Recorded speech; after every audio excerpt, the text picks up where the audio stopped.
Nuwun kasinggihan kalau nuwun. Katur dumateng Bapak Ibu, para rawuh, para tamu undangan sedaya. Assalamualaikum warahmatullahi wabarakatuh. Alhamdulillah wa syukurillah wala haula wala quwata illa billah. Amma ba'du. Ingkang gantel punika kula sakadang kumpalaning budaya ingkang paring asma wong Jawa campur sari Indonesia. Saged marak sowan wonten ngarsa Bapak Ibu para rawuh para tamu undangan saking keluarga agung Bapak Paji utawi Pak Bowo dalah Ibu Samisri. Bilih adicara ing amiwaha putra kinasihipun ingkang paring asma Kang Mas Bagus Muhammad Adi Prabowo ingkang sampun dawuh kaliyan Mas Ayu Alfiani Nila Erlita. Kita sami ndedonga mugi pinanganten saripit dadosa keluarga ingkang sakinah mawaddah warahmah fid dunya wal akhirah. Allahumma amin. Uga ingkang dipun gadang-gadang kalian tiyang sepuhipun mugi pinanganten saripit enggal pikantuk momongan ingkang soleh tuwin solehah.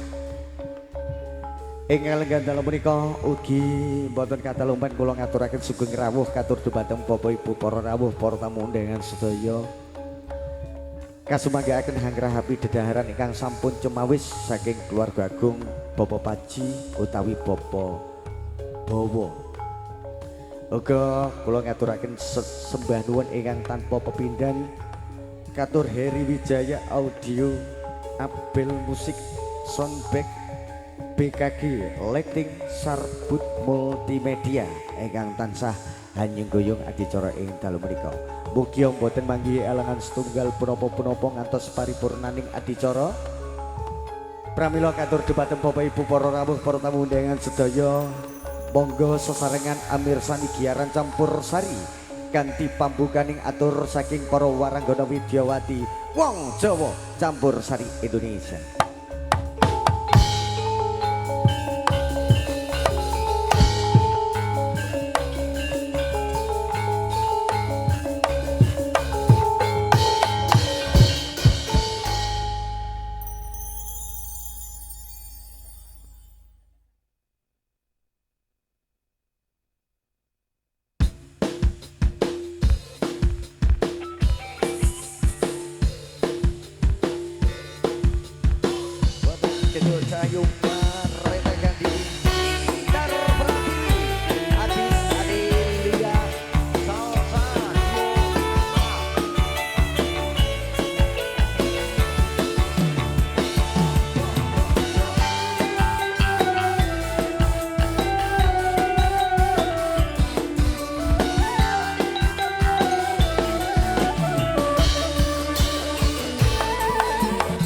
Mas sapa wis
dipun aturaken